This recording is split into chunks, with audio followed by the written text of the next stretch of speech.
Back in 2003, we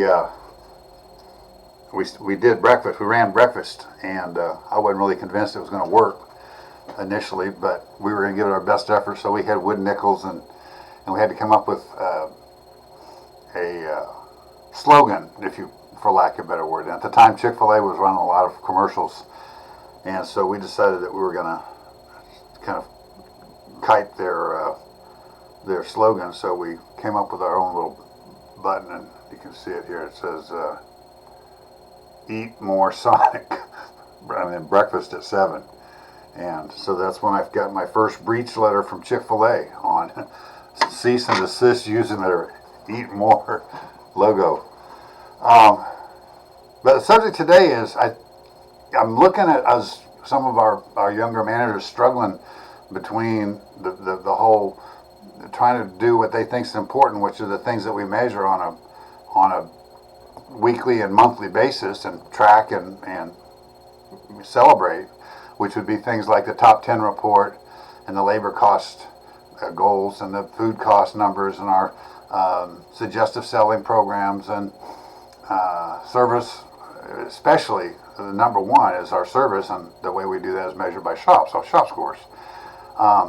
They get so focused on that they forget that the real job of a manager and the things that actually make that happen are the other things, the basic stuff, that bringing people on board, getting them to do the basic training stuff, giving them right uniforms, just et cetera, et cetera. And we forget that, and we get so focused on the result and not necessarily how to get there that we forget. So I want to tell you where I learned that.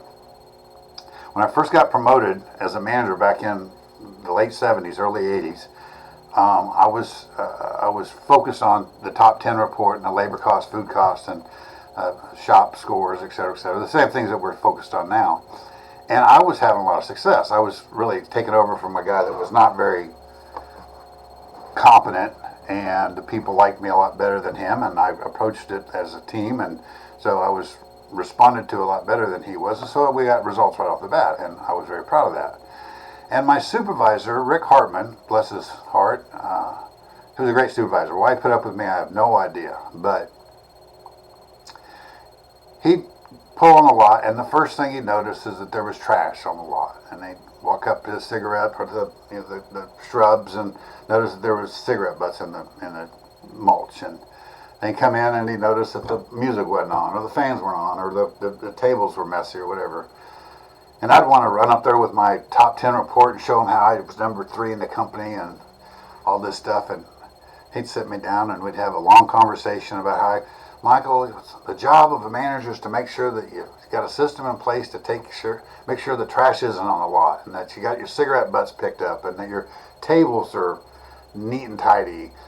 And once all those things are done, then you focus on that stuff, because without your restaurant looking like a restaurant, then all those other things aren't as important. And it just pissed me off. I thought he was threatening me, saying I wasn't a good manager if I didn't know how to just do the basic stuff when I was getting the results on the things that they were counting every day. And then I went to my dad, actually, and complained about that, thinking that, I'm doing a good job for this guy, and all he wants to do is talk about how I got trash on the lot, and I got cigarette butts in there.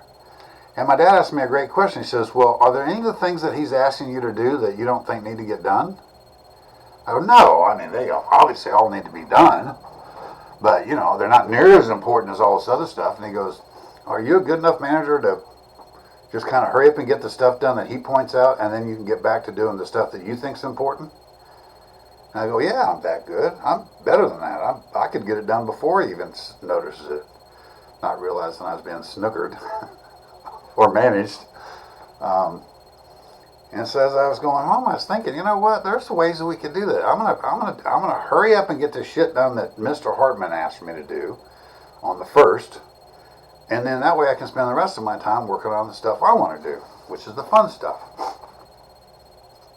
So we came up with some creative things. That's where we came up with if you haven't watched it, the day that Joe Gonzalez learned to become the chief inspector, that was a concentrated effort that took us a couple of days to completely eliminate the problem of trash on the lot, cigarette butts. Oh, and for the cigarette butts, we kept picking them up, and I think, well, why don't we just put a place for the people to put them? I smoked. I'll put my butt where you tell me to, but if you don't leave me any place else, it's going around on the ground. So we put a little ashtray by the front, and it got filled all the time, and all but took care of all the cigarette butts. So in a matter of one day, something I'd been wrestling with for the last 6 months with my supervisor, it was fixed, and actually it was a fun fix. I said, hey, this is kind of fun. And, Joe thought it was fun, and all the other chief inspectors thought it was fun. So then we said, well, how about these tables? And so we said, I'll tell you what, I have an idea. Why don't we get them perfect one time? So we spent an hour or so getting them all perfect. I mean, exactly lined up, and the syrups all set the same way, the salt and pepper, the salt always toward the front door, and everything was exactly right. And then we marked the carpet. I probably shouldn't have done this, but I marked the carpet in permanent markers so that when it was busy and we pulled the tables together, when it came time to pull them back, we would pull them exactly to the exact same spot so that it looked the same all the time. And lo and behold, it worked. So all day on a Sunday morning when we're busier than hell, the dining room looked exactly the same as it did when we were done. And then the girls started saying, but look at these sugar caddies. These things look like hell. And they said, why don't you get us extra boats and we'll put the exact amount in there. So we counted out. It was 24 sugars, and then we only had two kinds of artificial sweeteners, the yellow and the pink, yellow and pink. And so we put 8 of each. So they had a certain way that they went in there, and we had them all set up. But then the girls pointed out, yeah, but the first customer uses a little bit of sugar, then now it looks empty again. So they said, why don't you get more sugar boats? And every time we bust a table, we'll bring a fresh sugar boat out, so it's completely, and it'll look exactly the same every time. I said, oh, that's genius. Well, by the way, their side work got done a lot quicker, too. So in a matter of just a couple days, we took care of, on a permanent basis, the things that Rick wanted me to get to. And you know what? None of my other things suffered at all. As a matter of fact, they got better and more fun. So that way, what happened when Rick would come into the restaurant then, he couldn't gripe about the trash on the lot, and he couldn't gripe about the cigarette butts in the beds. He couldn't gripe about the tables looking terrible. So all we got to do was sit around and talk about what a great manager I was. It made my life great. So if you want to make your life great, take care of all that little stuff. Get your Dr. Pepper stuff done as soon as it comes available. Get your master stuff done as soon as you can. Every one of your people needs to know exactly where they need to be to move to the next level. And if you got both those things going on, all the top 10 reports and your food costs and your labor and your shops, especially will come in line. It's just amazing how that works. It works every time that it's been tried. Thanks for listening. Bye.